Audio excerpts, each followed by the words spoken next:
They mocked the invisible guard until one night he proved them all wrong. Watch and subscribe.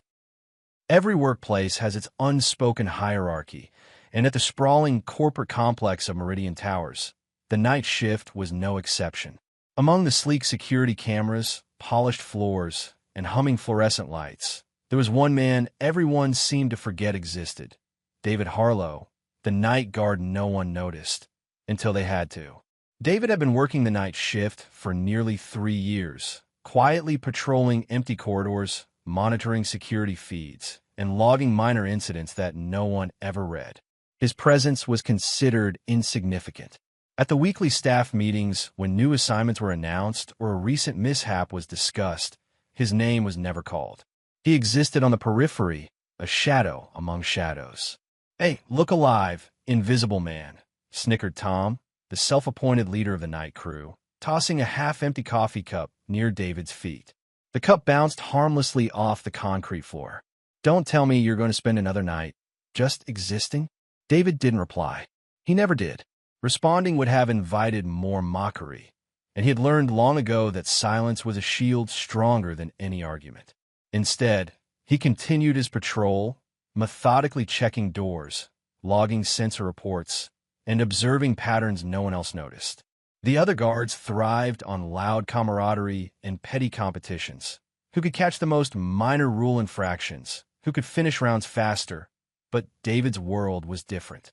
He noticed the faint scuff on the marble floor, the slight delay in the elevator's response, the irregularity in the access logs. To him, these small details painted a bigger picture.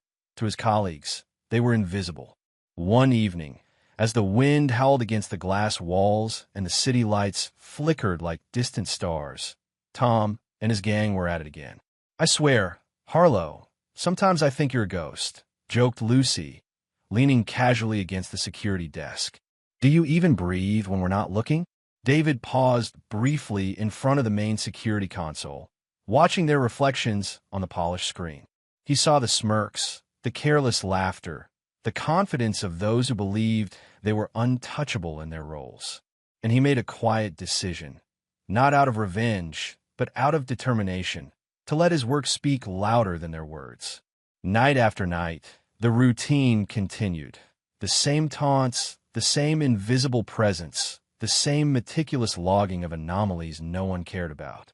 And yet, something about that consistency, his patience, his unwavering attention to detail, created a subtle undercurrent of respect he didn't yet realize. David's most memorable observation that night was a small discrepancy in the sensor logs near the loading dock. A delivery van had arrived earlier than scheduled, and its signature did not match the system's pre-approved list. It was minor, almost laughably trivial to anyone else, but to David, it was a thread waiting to unravel. "Why do you even care about that?" Tom had asked once, peering over his shoulder with mock curiosity. "Nobody's going to notice. Nobody's going to care. It's not like you're relevant." Relevant. The word echoed in David's mind every time he passed the empty hallways or adjusted a crooked painting on the wall, a gesture no one would ever acknowledge. But relevance, he thought, was not about applause or recognition. Relevance was about impact, the quiet effect of a life lived with attention and intent. And David intended to prove that in his own way. As the night deepened, the office emptied further, leaving David alone with the hum of the air conditioning and the occasional flicker of a malfunctioning light. He walked past the reception area, past the conference rooms where shadows clung to the walls like memories, and finally to the loading dock where the van's early arrival had registered. He studied it carefully. The license plate, the driver's ID, the timestamp, all minor details. But something about it was off, a subtle misalignment that prickled his instincts. Most would dismiss it, but David had learned that what others ignored often mattered most. And he noted it meticulously, not as proof of anything yet, but as the beginning of a story only he could tell. By the time the sun would rise over the city, David Harlow would still be just another guard, quiet, unseen, disregarded. But in the corners of the building, in the data no one else bothered to read, the seeds of change were quietly taking root. One night, Those seeds would bloom into a reckoning the night shift would never forget. Until then, David remained the invisible man, patiently preparing for the moment when the world would finally have no choice but to notice him. The following nights carried the same rhythm of monotony. David patrolled the halls with the precision of a man who had memorized every crack in the floor tiles, every flickering light, every sound that wasn't supposed to be there. His colleagues continued their teasing, oblivious to the fact that the smallest details often carried the largest consequences. It began subtly. A delivery van scheduled for 2 a.m. arrived at 1:45. A package was left at the wrong loading bay. Nothing catastrophic, but enough for David's instincts to flare. He jotted the irregularities in his log, noting every deviation, no matter how minor it seemed. "You're paranoid, Harlow," Tom had said casually, glancing at the screen. "It's a delivery truck. It's early. Relax." David didn't argue. He knew that paranoia and attention to detail were different things.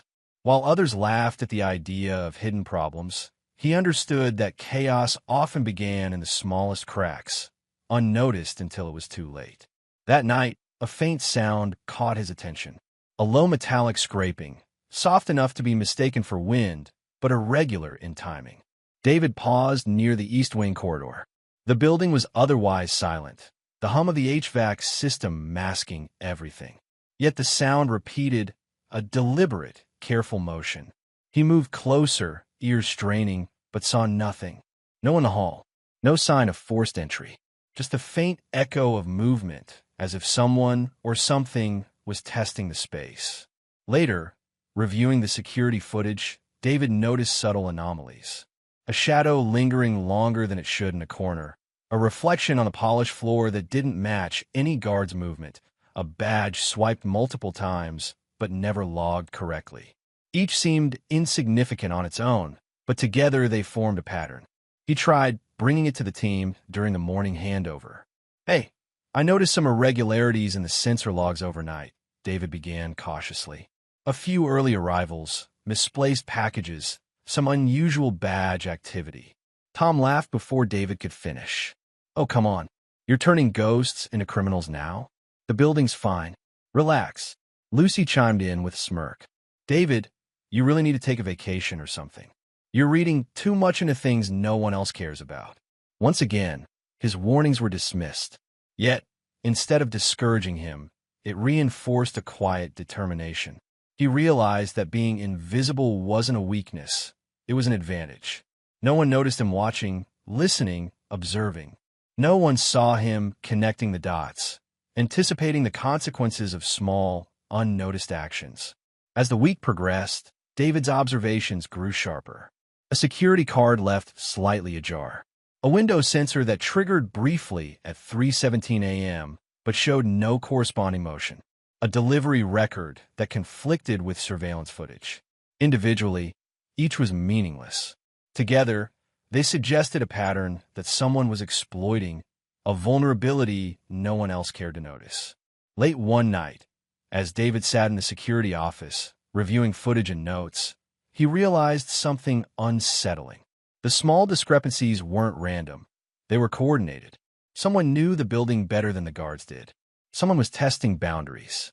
For the first time, a chill ran through David that wasn't just the air conditioning. The others would dismiss these signs. They would continue to mock him as invisible. But he couldn't. Not this time.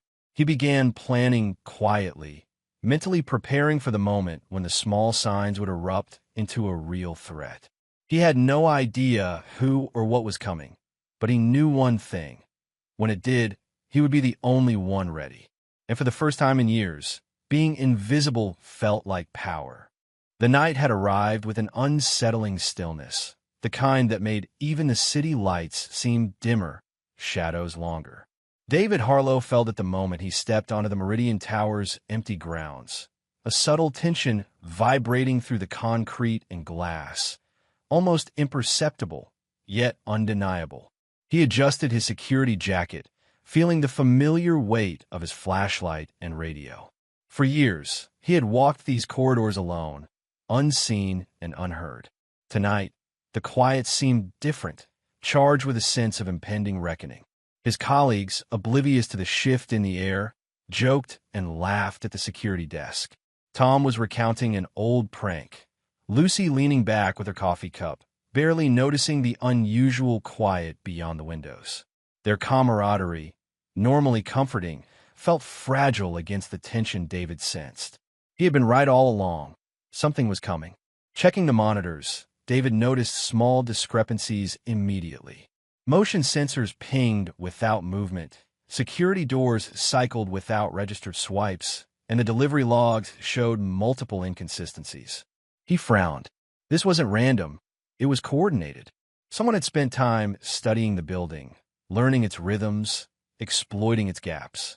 And they were making their move tonight. David's first instinct was to secure the perimeter.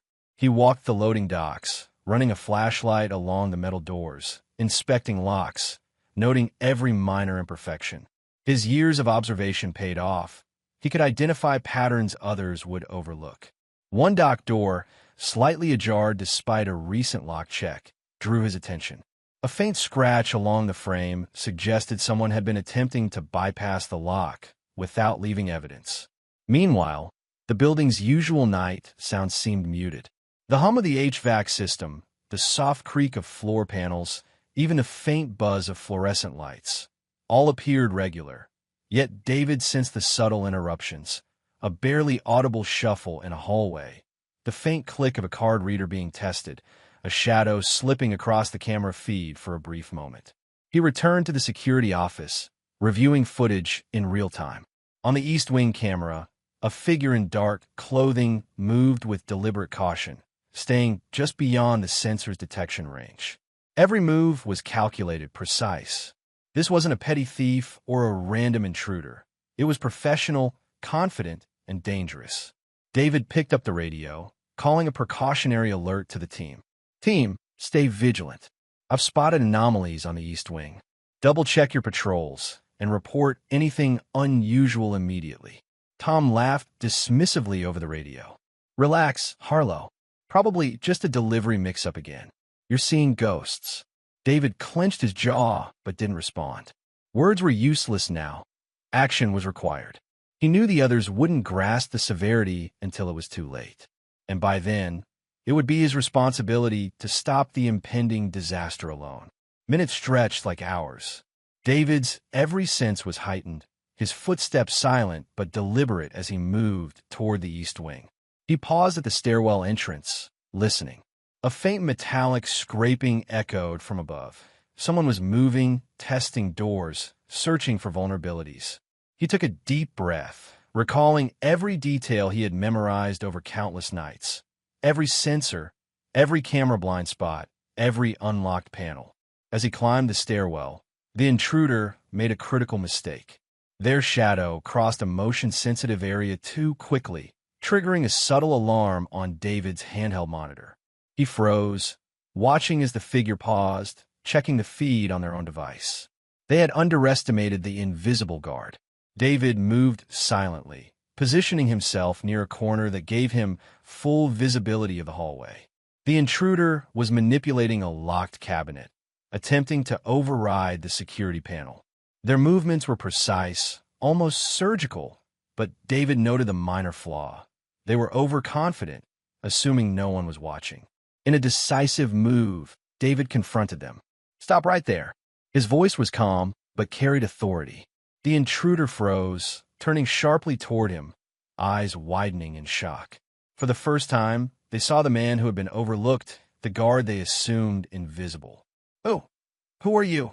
The intruder stammered, reaching for a tool. David didn't flinch. "I'm the one who notices the details you don't. And you're going to leave now or face consequences." The intruder lunged, attempting to escape, but David anticipated the move, blocking the path and signaling with his radio. Alarms blared as emergency lights illuminated the hallway. His colleagues, finally realizing the seriousness of the situation, scrambled to assist, but it was David's knowledge of the building that gave him the advantage.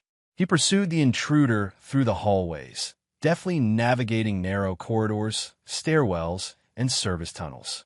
Every step was calculated, every turn anticipated. The intruder, frustrated and panicked, tried to break into a stairwell exit, but David was always one step ahead, cutting off escape routes he had memorized over years of silent observation. Finally, cornered in the maintenance room, the intruder had nowhere to go. David's presence was undeniable now. The quiet, invisible man transformed into a force that could not be ignored. With careful precision, he restrained the intruder, using handcuffs from his utility belt and securing the tools they had brought. By the time backup arrived, David had already contained the threat. His colleagues stared in disbelief, some shaken, others silently ashamed of their earlier mockery. Tom finally broke the silence. I didn't realize. His voice trailed off, unable to find words for the magnitude of what David had just accomplished. David, breathing heavily but steady, glanced around at the team.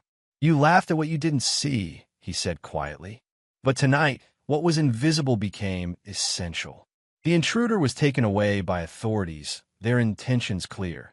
They had been testing Meridian Towers for weaknesses, planning a much larger heist. If not for David's vigilance, the consequences could have been catastrophic. The night shift, once full of mockery and careless banter, now moved with newfound respect. Colleagues who had ignored, mocked, or dismissed him now watched him with a mixture of awe and humility. Yet David remained modest, focused on his duty rather than praise. He knew the night was far from over, but for the first time in years, he had proven something vital. Invisibility was not weakness. It was preparation, patience, and vigilance personified. As dawn approached, the city awakening below, David Harlow returned to the security desk. He logged every event, every anomaly, every critical decision. The small, unnoticed details, the very things he had been ridiculed for noticing, had prevented a disaster. And though the world still saw him as the quiet, invisible guard, he knew the truth. Tonight, he had become indispensable. And somewhere deep inside, a quiet satisfaction settled over him, knowing that when the world finally tried to ignore the invisible, it had found someone who could not be ignored. The first echoes of chaos began with a single, sharp alarm, the kind that made even the hardened night crew sit up straight. David Harlow, still at the security console after the previous night's near disaster, stiffened instantly. Something was wrong. The intruder he had restrained yesterday was only one part of a larger operation, and the evidence on the monitors screamed that more trouble was coming. He scanned the building's live feeds. On the north wing, multiple doors had been tampered with simultaneously. Motion sensors triggered alarms in quick succession, each incident almost imperceptible to anyone not paying careful attention. David's instincts, honed by years of silent observation and ignored warnings, kicked into overdrive. "Tom, Lucy, move to the north wing. Check the secondary exits." David barked over the radio. His voice was steady but commanding. For once, there was no laughter, no teasing, only the tension of urgency. The other guards scrambled, but it was clear they were unprepared. Panic flickered across their faces as alarms blared, and emergency lights painted long shadows across the walls. David didn't have time to scold them. He moved with precise, methodical steps, patrolling the hallways, noting every flicker of movement, every sound that didn't belong. The intruders were coordinated, professionals who had studied the building meticulously. They moved in teams, attempting to bypass the security systems with skill and determination. One team approached the server room, another aimed for the high-value storage vaults. If they succeeded, the company could lose millions in a single night. David positioned himself strategically, anticipating their movements. He knew the building intimately, the blind spots, the weak access points, the small corridors no one paid attention to.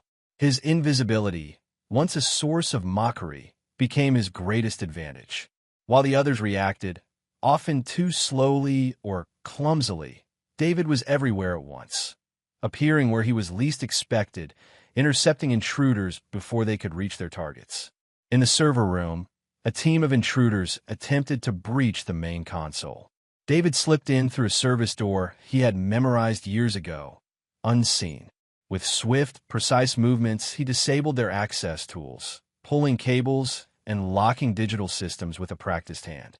One intruder noticed him too late, startled by the calm authority of the invisible guard.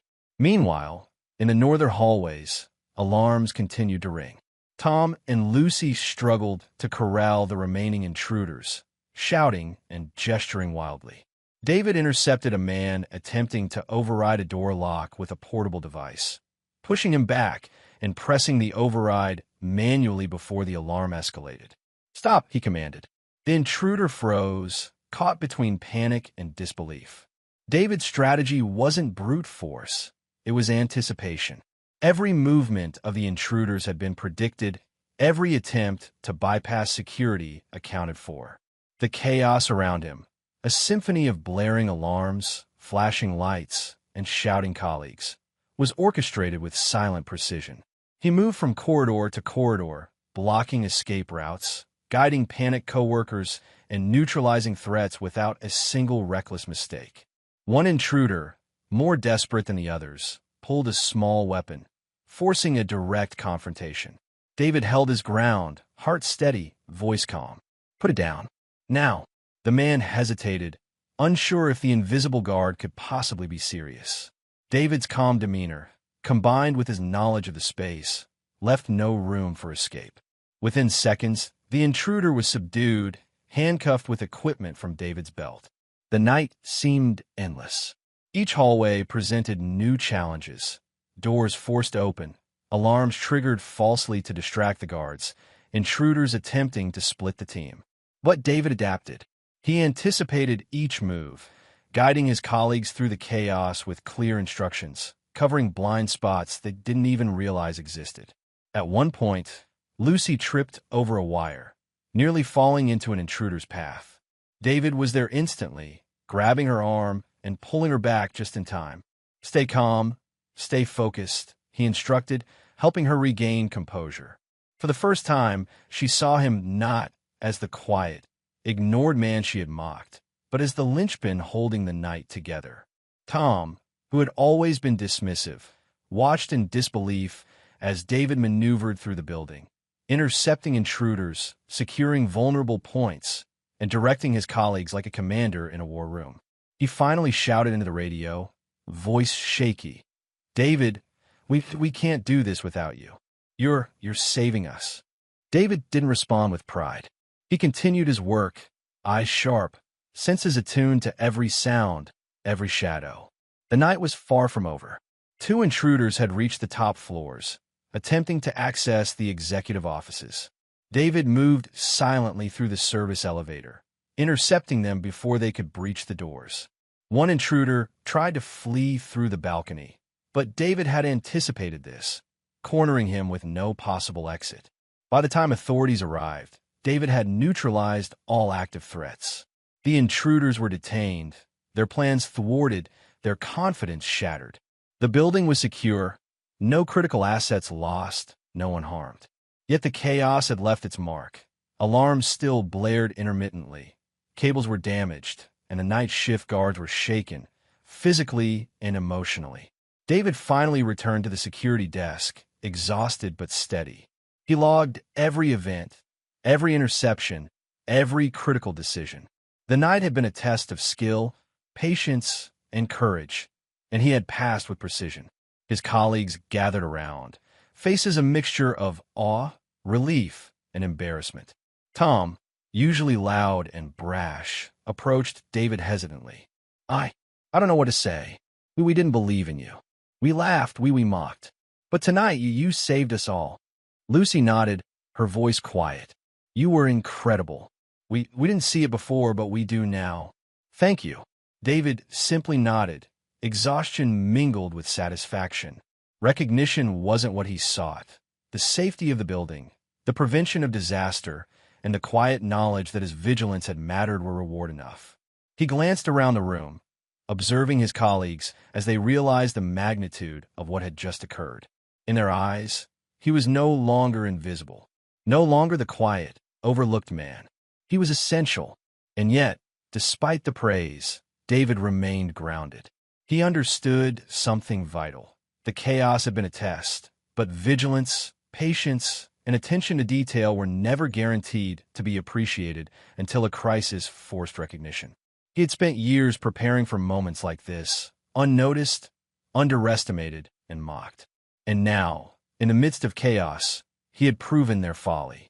The dawn began to break, painting the city in pale gold and soft pink. The night shift, once full of laughter and disregard, now worked with a sense of unity and respect, guided silently by the man they had once ignored. David finally sat back in a security chair, taking a deep breath.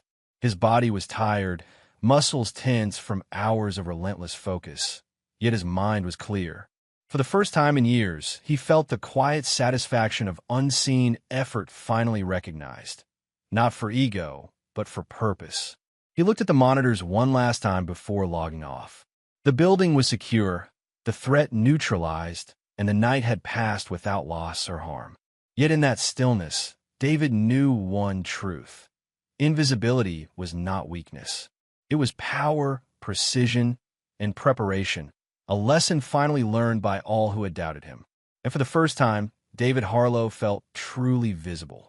The morning after the chaos, Meridian Towers was quiet in a way that felt heavy, almost reflective. The emergency alarms had been silenced, the intruders taken into custody, and yet the echoes of the previous night lingered in every corridor, on every monitor, and in the minds of the night shift team. For David Harlow, the man who had been invisible for years, the day was far from ordinary. Walking through the hallways, David noticed subtle changes. Security cameras had captured footage he had never expected to see displayed so widely. His own actions, every precise movement, every interception of intruders, every command he had given during the height of the chaos was now on screens for everyone to observe. Even those who had mocked him, the same colleagues who had called him invisible, were watching, eyes wide with a mixture of shock and admiration. Tom was the first to approach him. His usual bravado was gone, replaced with a humbled acknowledgement. "David, I don't even know what to say. Last night, you didn't just do your job. You saved the building. Saved all of us." His voice trembled slightly, and for the first time, he seemed genuinely aware of the weight of his own earlier mockery. Lucy, usually quick with a joke, stood silently nearby. She finally spoke, her tone quiet but earnest. We've never seen anyone handle that kind of situation like you did. You were everywhere, always one step ahead. It's incredible." David nodded, a faint smile crossing his face, though he remained grounded. Praise had never been his goal. Recognition wasn't the point. What mattered was the security of the building, the prevention of disaster, and the confirmation that the meticulous attention to detail he had cultivated over years had real impact. Word of David's actions quickly reached the management team. By mid-morning, the night shift office had transformed into an unexpected stage for acknowledgement. The security manager, a stern woman named Karen Whitmore, addressed the staff, her usual severity softened by evident relief. "Last night, we faced a serious threat," she began. "One that could have resulted in significant loss, if not for the actions of Mr. Harlow. He demonstrated exceptional vigilance, courage, and strategic thinking. He acted decisively under pressure, protecting the building, its occupants, and our assets. He is a model of professionalism, and his performance sets a new standard for all of us." The applause that followed was genuine, some hesitant at first, but growing steadily as each colleague processed the truth. David remained seated at his desk, not seeking the recognition, but quietly absorbing the moment. Years of being overlooked had shaped him into someone who understood the value of unseen effort. Now, for the first time, that effort was recognized in a way that could not be ignored. The other night shift guards began to change subtly in their behavior. Tom, who had been the loudest critic, now followed David's instructions carefully, acknowledging the expertise he had once dismissed. Lucy, inspired by his composure, began asking questions, eager to learn the strategies that had allowed David to anticipate every move of the intruders. Even the younger guards, who had once seen him as a quiet, irrelevant figure, now looked to him as a mentor. David noticed these shifts but did not take advantage of them. He continued his rounds with the same diligence, the same focus on detail. Respect was not about hierarchy or ego. It was earned through consistent action, as he had always known. Yet there was an undeniable satisfaction in seeing others finally understand the impact of vigilance, patience, and quiet determination. By midday, Karen called David into her office. The conversation was formal, but tinged with genuine respect. "David," she began, "management has reviewed the footage, and your actions were exemplary. You've demonstrated skills and judgment far beyond what is normally expected of a night guard. We would like to formally recognize your contribution and discuss ways to incorporate your approach into standard procedures." David listened calmly, weighing his response. Recognition, he reflected, was welcome, but he remained humble. "Thank you," he said. "I just did what was necessary. The building's security relies on careful observation, and the events last night reveal vulnerabilities we all need to address. If my experience can help prevent future incidents, I'm glad to share it." Karen nodded. "We understand. Your approach will be integrated into staff training, and you will be formally commended for your actions. This also includes a review of potential promotions. Your dedication and expertise deserve acknowledgement."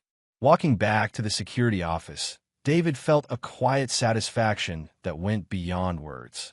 He had been invisible for years, dismissed by those around him, underestimated at every turn. Yet when it mattered most, his preparation, patience, and attention to detail had not only prevented disaster, but reshaped the perception of everyone who had once mocked him. The following weeks brought additional changes. Protocols were adjusted based on his observations. Guard patrols were realigned to cover blind spots he had identified.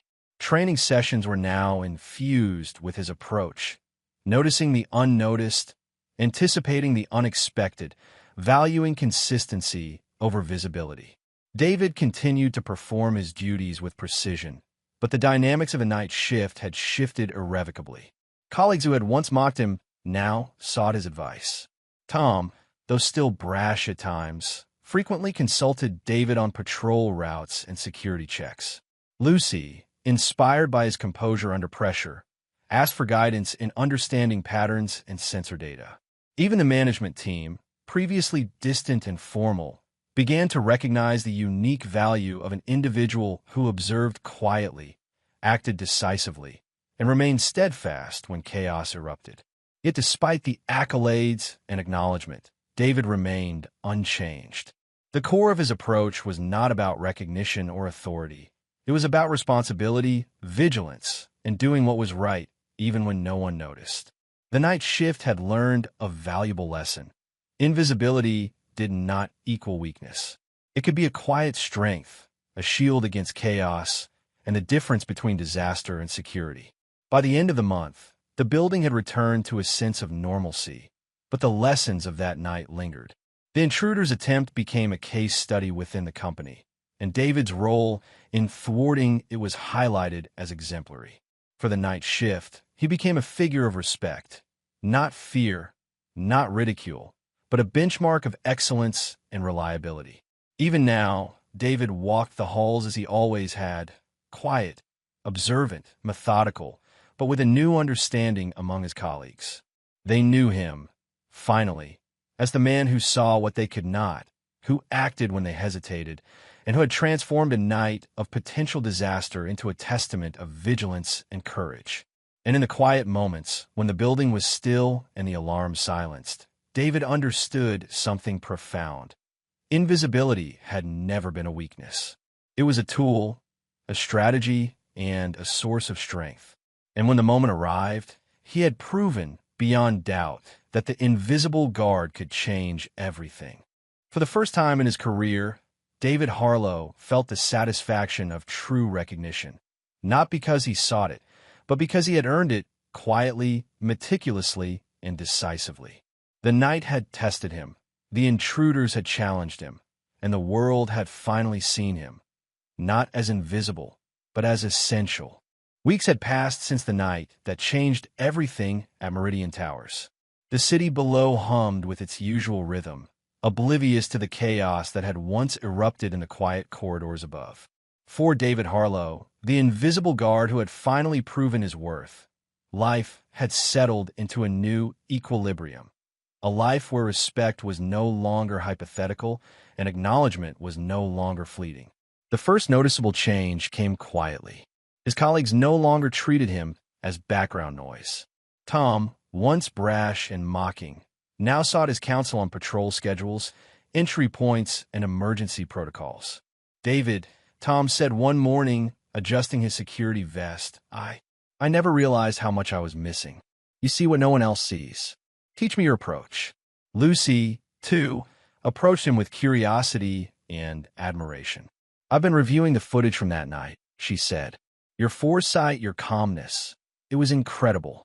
I want to learn how to anticipate like that, how to notice things before they happen.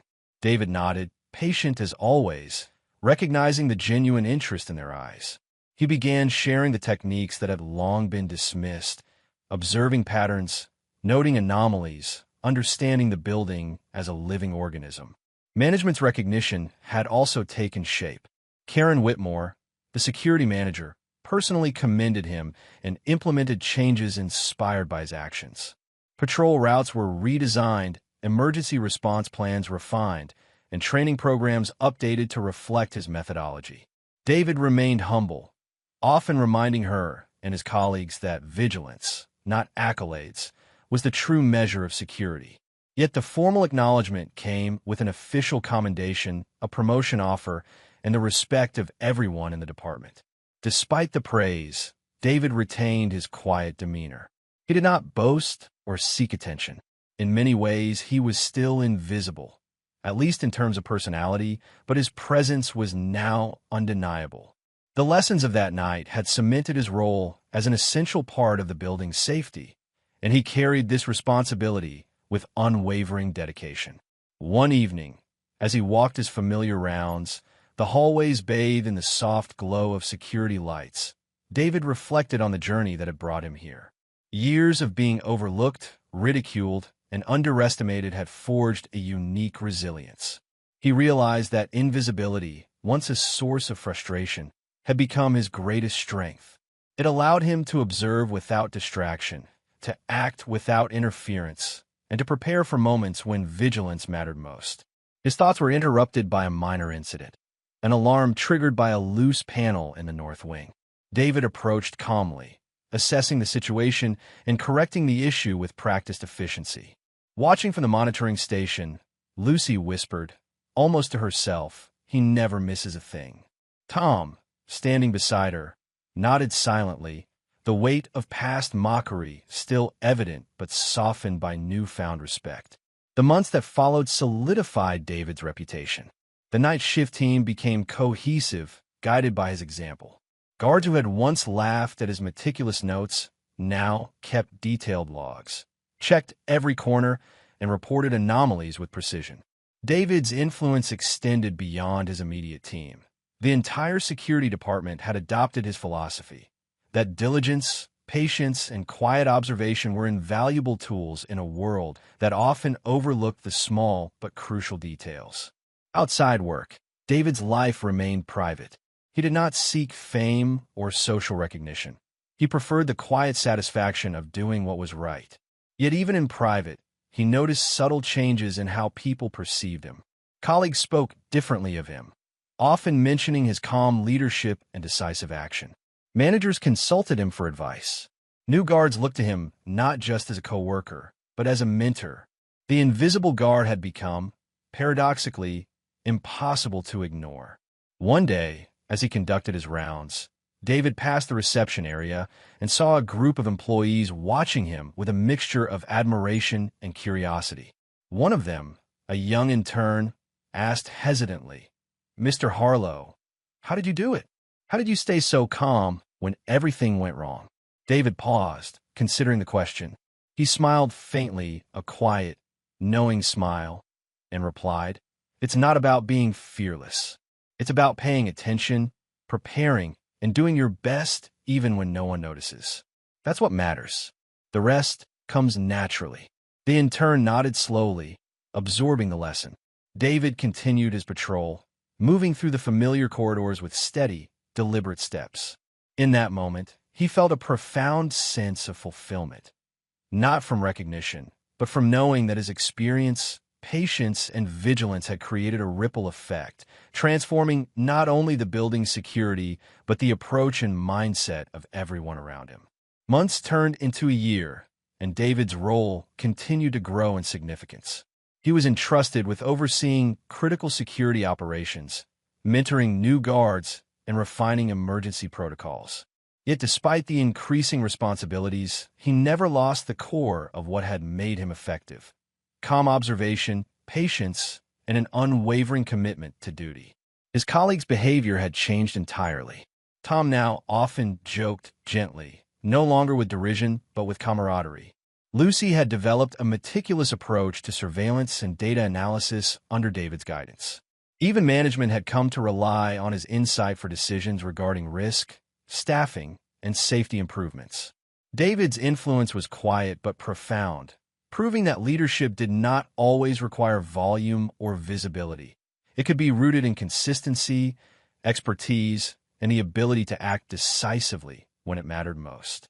One evening, after completing his rounds, David paused in front of the building's large glass windows, looking out over the city. The lights shimmered, reflections dancing across the polished floors. He thought back to the nights when he had been mocked, laughed at, and dismissed. The memory no longer brought frustration, it brought perspective. Those nights had honed his skills, sharpened his instincts, and prepared him for the moment when he could prove that being invisible was, in fact, a quiet kind of power. David understood something that few others did. Recognition was fleeting and praise was optional, but the impact of action, of vigilance, of preparation, of doing what needed to be done, was lasting. That knowledge, that quiet confidence, gave him satisfaction beyond words. He had become not only a guardian of the building, but a teacher, a mentor, and a living testament to the value of observation and patience. As the night descended once more over Meridian Towers, David resumed his rounds. Alarms were quiet, intruders were gone, and the building was secure. His colleagues worked alongside him with respect and attention, inspired by the example he had set. And for David, the man who had once been invisible, this was enough. He walked the corridors, not seeking acknowledgement, not craving attention, but fulfilling a role he had always known mattered. The city outside continued its endless rhythm, unaware of the quiet hero within. And for the first time in his life, David Harlow felt the profound satisfaction of knowing that invisibility had never been a weakness. It had been his greatest strength. In the soft glow of the security lights, with the hum of the building surrounding him, David Harlow smiled faintly. The invisible guard was no longer mocked. He was seen, respected, and essential.